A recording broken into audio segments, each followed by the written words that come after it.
The evidence that stunned basketball fans dropped without warning as Sophie Cunningham transformed into something nobody saw coming. When everyone thought the Indiana Fever might crumble without their rookie sensation, when the doubters started circling like vultures, when the pressure was at its absolute peak, that's exactly when Sophie Cunningham decided to remind everyone that greatness doesn't always come with the biggest name on the jersey. That was a close one after being up by as much as 13 points. In the second half, the Indiana Fever find themselves in a dogfight late in Seattle, and we held on to win 5 straight W's for the Indiana Fever, 78-74.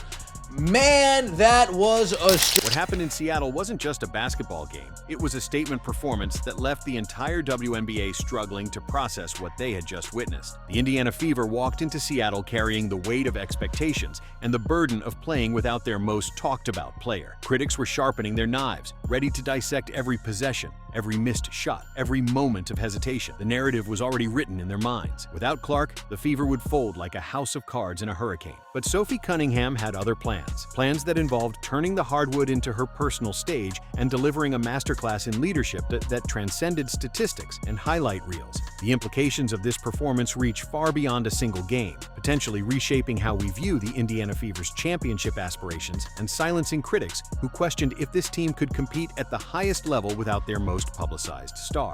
Well, my God, the Fever did everything possible to blow a game but still come out with the win. That was a near epic level collapse, folks. Wow, it should have never gotten that close. Lexi Hull, Stephanie White waited till the very, very last minute to put Stephanie Hull in on defense. She should have been in there from 2 minutes in, 2.5 minutes in on defense. The pressure was immense, not just from opponents, but from the weight of expectations that follow a team labeled as dependent on one player. Early signs suggested this might be a struggle. The rhythm appeared disrupted initially, shots weren't falling consistently, and tension permeated the arena as both teams felt out the early possessions. Early in the contest, something magical began unfolding before everyone's eyes. Cunningham wasn't just playing basketball. She was conducting a symphony of controlled chaos, orchestrating every possession with the precision of a master craftsman and the fire of a competitor who refuses to accept defeat. The transformation was immediate and undeniable. Sophie brought the ball down court with that signature confidence that makes defenders second-guess their positioning. Scanning the floor and reading the defense, you could almost see the wheels turning in her head, processing information at speeds that separate the good from the transcendent. So what it is about certain parts of these games, certain halves of these games, it's like they didn't want Sophie Cunningham to touch the ball at all in the second half. And she finished with 17 points, 5 of 6 shooting, 4 of 5 from three-point range. And in case you're wondering, she's the only Indiana Fever player that hit a three-pointer this evening. This is where legends announce themselves. Not when everything goes according to plan, but when adversity strikes and greatness responds with authority. There's something about elite players. They don't stay down long, and Sophie Cunningham isn't just elite. She's in a category all her own. Cunningham initiated her statement performance with a sequence that left jaws dropping across the arena. A devastating crossover followed by a step-back three-pointer that found nothing but net. This wasn't merely skill execution. It was basketball poetry written in real time under the brightest lights. The crowd erupted, but Sophie wasn't finished. She was just getting started. The real fireworks were about to begin. Feeling the momentum shift in her favor, Cunningham demanded the ball again. This time she launched from well beyond the arc with perfect rotation and follow-through. The shot dropped cleanly, followed by another long-range bomb that had the Seattle defense scrambling to adjust their game plan. 5 of 6 from the field, 4 of 5 from three-point range, 17 points of pure dominance. But here's what made it special. It wasn't just the shooting, it was everything else. The defensive intensity, the leadership, the way she elevated every teammate around her. Sophie wasn't just scoring, she was transforming the entire complexion of the game. In a stunning display of audacity, Cunningham cleared out against elite defenders, stepped back, and launched three-pointers as if the opposition weren't even there. The Fever players recognized what was happening, clearing out sections of the floor to give Sophie space to work. They knew what was unfolding. This was Sophie Cunningham in complete takeover mode. They sure do know how to stress a brother out. The Indiana Fever just almost pushed me to a heart attack. I mean, jeez. I mean, come on, guys. Come on, guys.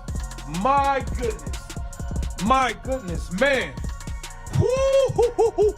Woo. I got to keep my towel on. My neck is wet. My neck is wet, guys. I'm sorry. They made me sweat. The Indiana Fever nearly blow a 12-point fourth quarter lead. We allow the Seattle Storm to go on an 11-0 run in the fourth quarter. Stephanie White, I keep telling y'all, I don't trust her. Great players don't just perform, they make everyone around them better. And that's exactly what happened as Cunningham's energy became contagious throughout the Fever roster. This wasn't just the Sophie Cunningham show, though she was certainly the headliner. Leah Boston dominated the paint with veteran-level composure, finishing with 16 points and 12 rebounds, while shooting an efficient 7 of 11 from the field. Her footwork was textbook perfection, using ball fakes and positioning to create scoring opportunities that looked effortless but required years of development to master. Boston's ability to secure tough rebounds and immediately find open teammates showcased the complete skill set that makes her a cornerstone of this franchise. She made crucial defensive stops, including pivotal tie-ups when Indiana desperately needed possessions. Her basketball IQ was evident in every possession. Fake left, drive right, finish through contact. We needed big games from a few key players, and we got big games from Sophie Cunningham, a big game from Natasha Howard, and Ari McDonald. It was very noticeable how this team performed tonight with Ari McDonald in the game and with Ari McDonald on the bench. Ari McDonald was a key component to the Fever's victory tonight. Let's get right into it. Natasha Howard, big game from Natasha Howard. 21 points, 5 rebounds, 5 assists, 10 of 12 from the field. Natasha Howard, she put in work offensively. She put in work. Natasha Howard delivered a statement performance of her own, dropping 21 points on an incredible 10 of 12 shooting while contributing 5 rebounds and 5 assists. The chemistry between Howard and Cunningham was evident. Basketball intelligence meeting basketball intelligence, creating opportunities through pure court awareness. This wasn't just individual brilliance. This was collective excellence, orchestrated by a player who understood that true leadership means making everyone around you better. The supporting cast elevated their play alongside their star, creating basketball poetry in motion. As crunch time arrived, the stage was set for greatness to emerge or for pressure to create cracks in the foundation. Seattle mounted their comeback attempt, going on an 11-1 run that threatened to steal victory from Indiana's grasp. All right, man, so can we just talk about the elephant in the room, man? When we have hot hands, we have to go to the hot hands, okay? It just does not make sense to keep giving somebody who is cold the ball, especially in clutch moments. What are we doing? Stephanie White, what are we doing? My bad, y'all. I know this probably bothered y'all. What are we doing, Stephanie White? Let me close this out, y'all, really quick. Okay, there we go. You have to refer to your hot hands, man. Come on now. You had Kelsey Mitchell take, I feel like it was like 3 or 4 shots that she took in the clutch moments where they were coming back and the turnovers was happening. This is where champions are forged. In those moments when everything hangs in the balance and character gets tested under the brightest lights. The Fever had built a 13-point lead in the second half, but basketball has a way of humbling teams that think victory is guaranteed. Seattle clawed back, making it a dogfight that had fans on the edge of their seats and coaches reaching for their timeouts. The Storm missed crucial shots down the stretch, but their defensive adjustments created problems for Indiana's offensive flow. But here's where Sophie Cunningham's leadership transcended statistics, even when she wasn't on the court. And yes, there were questionable coaching decisions that had fans scratching their heads. Her influence remained palpable. The energy she had injected into the team, the confidence she had instilled, the standard she had set, it all carried over. So that is 5 in a row. That is 5 wins in a row for the Indiana Fever. That is something I didn't think we were going to do it. I didn't think we were going to be able to win 5 games in a row. With or without Caitlin Clark, winning 5 games in a row isn't easy. And that's another. Up until last week, the Fever had not beaten a plus 500 team in the regular season since Nalissa Smith and Lexi Hull's rookie season. Since their rookie season. What made Cunningham's performance truly special wasn't just the execution, it was the psychological impact. You could see it in Seattle's body language as the game progressed. More timeouts were called. Discussions grew more animated. Doubt visibly crept into their expressions. This wasn't merely about making shots or accumulating statistics. This was Sophie systematically breaking her opponent's will with each defensive stop, each clutch basket, each moment of leadership that reminded everyone why she belongs on this stage. Basketball at this level is as much mental as physical, and Cunningham was winning both battles simultaneously. Each precision pass, each defensive read, each moment of vocal leadership contributed to a psychological advantage that extended beyond the scoreboard. Indiana Fever survived the Seattle Storm. This was a hell of a game, and I have to be honest with y'all. I got to be completely honest with y'all. The Indiana Fever, hey, a win's a win. I'm not mad. We won. I'll take a win. But boy, are we lucky that this Seattle Storm team is borderline. They're borderline terrible offensively. This team, they play so slow. They can't score in bunches. I don't even know how they went on an 11-0 run. Well, I know how they went on a run.